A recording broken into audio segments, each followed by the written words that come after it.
देखिए, आज की मार्केट भी अच्छी रही, आप सब ये मानेंगे। ये वीडियो मैं इसलिए अपलोड कर रहा हूँ कि आपको अभी से मैं ये बताऊँ कि नेक्स्ट वीक कैसा रहेगा, मतलब आने वाला जो सप्ताह है वो कैसा हो सकता है।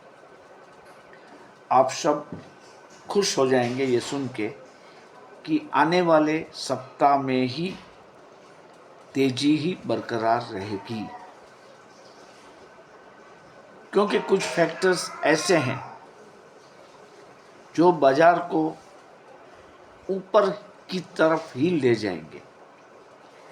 आज के कुछ इम्पोर्टेंट फैक्टर्स की बात करें तो ऑब्वियस है कि हमारा जीडीपी डेटा, ये जीडीपी डेटा जो आया है for the first quarter of the current financial year, मतलब अप्रैल टू जून 24 तक का, वो वैसे सॉफ्ट होके आया है। एट ए फर्स्ट टेक ऐसा लगता है कि ये डेटा जो है वो वीक आया है, लेकिन ऐसा बिल्कुल नहीं है। एक्सपर्ट मान रहे हैं कि ये डेटा अच्छे हैं और हमारा जो देश है भारत, वो दुनिया की सबसे ज़्यादा बढ़ रही इकोनॉमी में अब भी अपना स्थान आगे कर रहा है, और ये जीडीपी डेटा इसका कंफर्मेशन है। देखिए, जीडीपी डेटा जो आया वो आज कुछ 6.8 जैसा आया, 6.7, आई एम सॉरी 6.7, जो कि अनुमान से कम आया है। लेकिन इसके कम आने के पीछे जो बड़ा राज है वो है आचार संहिता। लोकसभा के इलेक्शन हमारे पूरे हुए हैं और उस दौरान जो आचार संहिता लागू थी उसमें स्वाभाविक तौर पर गवर्नमेंट का स्पेंडिंग कम हो गया। तो इस मुख्य कारण के चलते जीडीपी डेटा थोड़ा सा नीचे आया है, लेकिन इसके जो बाकी के कैरेक्टरिस्टिक्स है वो सब अच्छे हैं और शेयर बाजार भी इसको अच्छा जीडीपी फिगर मानेगी। तो इसमें कोई चिंता करने की ज़रूरत नहीं है। और मूडी जो है रेटिंग एजेंसी, उसने भी इंडिया के रेटिंग को अपग्रेड कर दिया है। ये बहुत बड़ी बात है। हमारा रेटिंग उसने फॉर द ईयर 24 के लिए हमारा ग्रोथ रेट मूडीज़ क्या बता रहा है, तो उसने एस्टीमेट बताया है, अपग्रेड किया है 7.2 तक, और हमारा जो टारगेट है वो 7% का है। तो मूडीज़ ने अपग्रेड किया है हमारे ग्रोथ को, और 2025 में भी हमारा ग्रोथ रेट 6.6% रह सकता है, ये भी मूडीज़ ने बताया है। तो ये फैक्टर हमारी बाज़ार के लिए काफ़ी पॉजिटिव है। तो इसका इम्पैक्ट मंडे को होगा। जैसा कि मैं आपको ये बता रहा हूँ कि शेयर बाज़ार में जो शेयर चल चुके हैं उसकी तरफ कम देखना है, और जो बहुत गिर गए हैं उसको खरीदना है, लेकिन उनमें से चुनिंदे शेयर को ही खरीदना है। ऐसा नहीं कि कोई शेयर का भाव अगर 1 रुपया चल रहा है तो आप सस्ता मानकर इसको ले लो, ऐसी बात नहीं है। जो गिर गए हैं 3%, 4%, 5%, 10%, जो शेयर हमें डिस्काउंट में मिल रहे हैं, अच्छे शेयर जो कि हमारी यादी में है, हमारे विश लिस्ट में है, ऐसे शेयरों को आप खरीद सकते हो। और ये प्रोसेस जो है वो आपको डेली मेंटेन करके आगे चलना है। ऐसा ज़रूरी नहीं है कि आप इन्फोटेक के 100 शेयर आज ही के आज ले लो, आप दो दो करके ले सकते हैं। तो ये प्रोसेस डेली चलने वाला है। अच्छे शेयर जो है वो आपको कम क्वांटिटी में भी सही लेते रहना है, तो ही लॉन्ग रन में आपका इन्वेस्टमेंट आपको अच्छा रिटर्न दे देगा। देखिए, जो म्यूचुअल फंड्स जो है हमारे, उसकी ताकत बढ़ रही है, क्योंकि 2016 तक ऐसा वक्त था कि हमारी टोटल SIP मतलब सिस्टेमेटिक इन्वेस्टमेंट प्लान की पर एनम 4000 करोड़ रुपया तक पहुंच सकती थी, लेकिन अब ये सिर्फ 4 महीने में, महज 4 मंथ में 40,000 करोड़ से पार हो गई है। रिटेल इन्वेस्टर की ताकत बढ़ गई है। ये भी फ्यूचर तेजी का इंडिकेशन देती है। ये बात भी, फॉरेन इन्वेस्टर चाहे कितना भी माल बेच डाले, हमारे डोमेस्टिक इंस्टीट्यूशन और रिटेलर्स की ताकत से अभी उनका कोई ज़्यादा इम्पैक्ट नहीं हो रहा है। इसीलिए मेरा मानना है कि आने वाले समय में भी तेज़ी बरकरार रहेगी, लेकिन बीच बीच में कुछ न्यूज़ फ्लोज आएंगे, तो उसमें आपको ध्यान रखना है। खास करके आने वाले समय में जो इलेक्शन आ रहे हैं, हरियाणा और जम्मू कश्मीर में सितंबर महीने में ही इलेक्शन है, उसके रिजल्ट आएंगे, काउंटिंग भी होगा मतों का, तो बीजेपी का कैसा प्रदर्शन रहता है, इस पर बाजार की नज़रें रहेगी, आपकी भी रहनी चाहिए। और अगर प्रदर्शन अच्छा आ जाता है तो मार्केट और दौड़ेगी, और अगर प्रदर्शन में कुछ कमी आई तो कुछ दिनों के लिए मार्केट थोड़ी सी नरमी दिखाएगी। लेकिन इसका मतलब ये नहीं है कि आप अपने पास का जो माल है वो बेच के भाग जाए मार्केट से। यू हैव टू होल्ड, क्योंकि वो भी क्लियर हो जाएगा। वो अगर मान लीजिए कि प्रदर्शन थोड़ा सा वीक रहा इलेक्शंस के, चुनाव के नतीजों में, तो इनका इम्पैक्ट, क्योंकि ये पूरी लोकसभा का, ये कोई लोकसभा का इलेक्शन नहीं है, ये 2 असेंबली है उसका इलेक्शन है। तो वैसे कई राज्यों में अभी भी बीजेपी की सरकार नहीं है। आप वेस्ट बंगाल ही ले लो, और भी स्टेट होंगे ऐसे।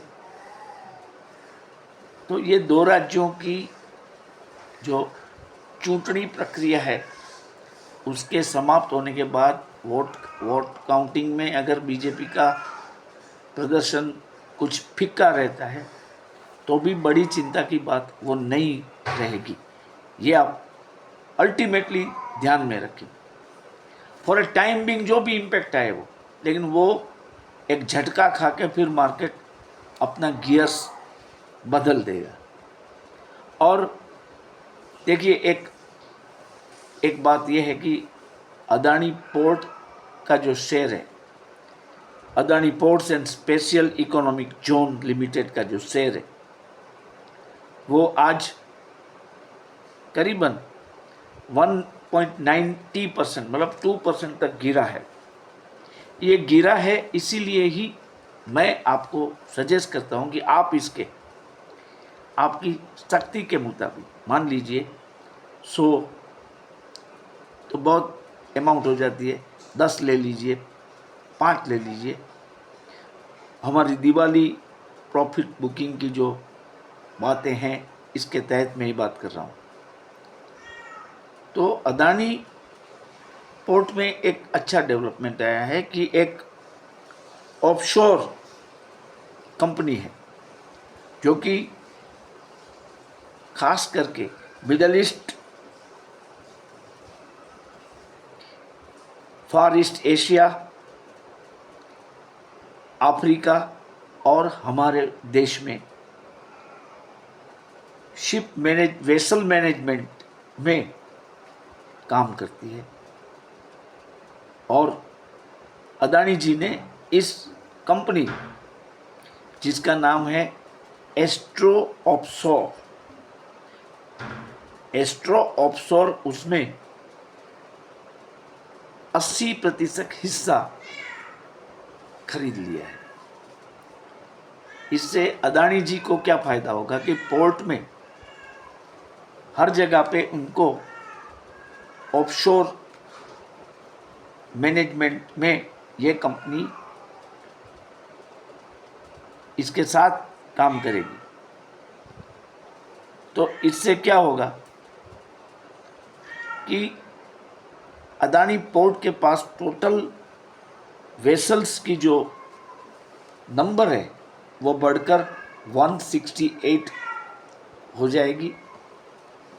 और ये दुनिया की सबसे बड़ी, जिसको बोलते हैं ग्लोबल मरीन ट्रांसपोर्ट कंपनी भी बन सकती है इसके कारण। लेकिन ये जो डील है, इसके कारण क्या होगा कि उनके जो वेसल्स ऑपरेशंस है वो स्मूथली चलने लगेंगे, स्पीड भी आ जाएगी उसमें। तो इस जो डील है, इसके कारण अदानी पोर्ट को अच्छा फायदा होगा। आपको एक चीज़ ये भी बता दूं कि अप्रैल महीने में वैसे भी शिपिंग कंपनी के शेयर चलने लगते हैं। उसका एक रीज़न भी है, वो भी हम डिस्कस कर लेंगे बाद में। तो इसका अभी जो सितंबर महीना चल रहा है, लेकिन अप्रैल तक अदानी पोर्ट जो है वो 1000 रुपीज़ तक जा सकता है। अब आप क्या कर सकते हैं, अगर कैश सेगमेंट में आप 10, 12, 15 शेयर ले लें तो वो तो सबसे बढ़िया है लॉन्ग टर्म इन्वेस्टमेंट के लिए। लेकिन ऑप्शन में भी आप जा सकते हैं। देखिए, मंडे को अदानी पोर्ट का 630 का कॉल आप ले सकते हैं फॉर दी सितंबर एक्सपायरी। देखिए, ये मैं सिर्फ आपको बता रहा हूँ आपके नॉलेज के लिए, मेरी कोई रिकमेंडेशन नहीं है। मैं डिस्क्लेमर दे दूँ कि nor I am recommending any stock, इसको बाय करने के या सेल करने की कोई मैं रिकमेंडेशन नहीं दे रहा हूँ। आपको अपने एडवाइज़र से पूछ के ये करना है, तो इसका आप ध्यान में रखें। आज देखिए, अमेरिकन बाज़ार जो है डाउ जोन्स, वो फ़िलहाल नेगेटिव चल रहा है, लेकिन नेस्डेक पॉजिटिव में है, हल्का सा पॉजिटिव है। और जो एक चीज़ मैंने आपको बताई थी पहले कि कल और परसों यूएस मार्केट क्लोज होंगे, तो कोई क्लूज नहीं मिलती है, लेकिन इज़राइल का मार्केट संडे को ओपन होगा। तो आप कृपया इसको संडे को ही जान ले कि इज़राइल का जो इंडेक्स है वो कैसा चलता है, जिसको TA125 कहते हैं, वो देख लीजिए। अप में है, अभी भी अप में है वो फ्राइडे को। तो मिडल ईस्ट टेंशन में कोई बड़ी बात अभी तक नहीं सामने आई है। और जैसा कि मैंने पहले आपको बताया है कि बैंकिंग सेक्टर में बड़ा धमाका होगा। करीबन 1500 तक पॉइंट की तेजी मैं देख रहा हूँ इसमें, नवरात्रि से पहले पहले। आपको पता है ना कि नवरात्रि कब शुरू हो रही है। ये सब चीज़ें आपको एक event calendar, diary of calendar रखनी चाहिए। नवरात्रि जो है वो 3 अक्टूबर 2024 से शुरू हो रही है। तो ये बैंक निफ्टी के लिए एक बड़ा मैं आपको संकेत दे रहा हूँ कि ये अच्छा बढ़ेगा। आप देखना वो अच्छा बढ़ेगा, कोई ना कोई अच्छी खबर आ जाएगी, क्योंकि बैंक अभी अपना परफॉर्मेंस अच्छा करने के लिए बहुत ही मेहनत कर रहे हैं। अस्तित्व का सवाल है ये। देखिए, नॉन परफॉर्मिंग एसेट्स कम हो रहे हैं, ब्रांच एक्सपांसन हो रहा है, इसका जो ऑपरेटिव सिस्टम्स जितनी है बैंकिंग की वो अपग्रेड हो रही है, टेक्नोलॉजी अपग्रेड हो रही है, कई सारे नए नए अनाउंसमेंट किए जा रहे हैं, और हो सकता है कि हमारी क्रेडिट पॉलिसी में बैंकों के लिए कोई अच्छी खबर भी आ जाए। एक ही वीक बात है बैंकों में फिलहाल कि डिपॉजिट ग्रोथ थोड़ा कम है, लेकिन आप अल्टीमेटली देखोगे तो इसका फ़ायदा बैंकों को होगा। कैसे? कि इंटरेस्ट कम देना पड़ेगा। डिपॉजिट अगर बैंक रखेगी तो इंटरेस्ट उस पर उनको देना पड़ेगा, तो वो अगर कम बढ़े तो बॉटम लाइन में इसका अच्छा इम्पैक्ट रहेगा। बाकी लिक्विडिटी की कोई समस्या किसी हमारी बड़ी बैंक के पास नहीं है। कासा में, current account and saving account में हालांकि उसको जोर लगाना पड़ेगा, लेकिन वो तो आराम से खुल जाते हैं। उसमें जो पैसे होते हैं वो बैंक के लिए सबसे ज़्यादा फ़ायदा देने वाला फंड है, तो उस पर वो मेहनत करेंगे। बाकी डिपॉजिट रेट में बढ़ोतरी करने की कोई बात नहीं है बैंकों के लिए, क्योंकि वो जानते हैं कि जो सिक्योरिटी कॉन्शियस लोग हैं वो उसी के पास जाएंगे। हो सकता है कि जो अब डिबेट जो चल रही है बैंकों में डिपॉजिट के घटने के लिए, और गवर्नमेंट ने भी इस मुद्दे को उठाया है और परामर्श चल रहा है, तो मुझे ऐसा एक फीलिंग आ रहा है कि शायद बैंक के एसबी अकाउंट का इंटरेस्ट की जो लिमिट है सीनियर सिटीजन के लिए और नॉन सीनियर सिटीजन्स के लिए वो बढ़ा दी जाए। मतलब 10,000 से मुझे एग्जैक्टली मालूम नहीं है, लेकिन 10,000 की लिमिट है शायद एसबी अकाउंट इंटरेस्ट पे, और सीनियर सिटीजन को 40,000 तक नहीं कोई टैक्स है। एसबी अकाउंट की बात मैं कर रहा हूँ, तो वो लिमिट बढ़ा दें शायद, तो अपने आप कासा में डिपॉजिट बढ़ेगी और बैंकों को फ़ायदा हो जाएगा। तो अल्टीमेटली मैं at least for next quarter, next 3 महीने के लिए दिवाली तक बैंकों पर बहुत बुलिश हूँ।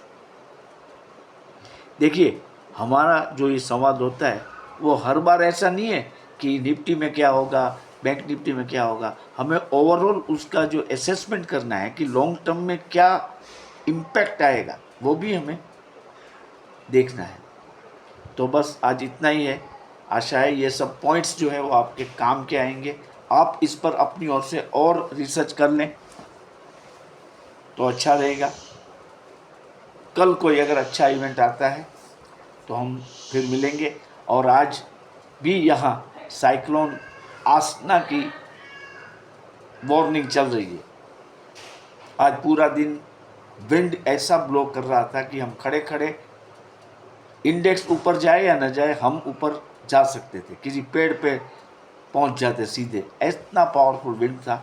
बारिश हालांकि कम हुई है, बिजली भी अभी नॉर्मल हुई है। लगता है कि 2 दिन में यहाँ सिचुएशन नॉर्मल हो जाएगी। और मेरा सब्सक्राइबर्स का जो काउंट है वो, मेरे पास शब्द नहीं है आप लोगों का आभार मानने का।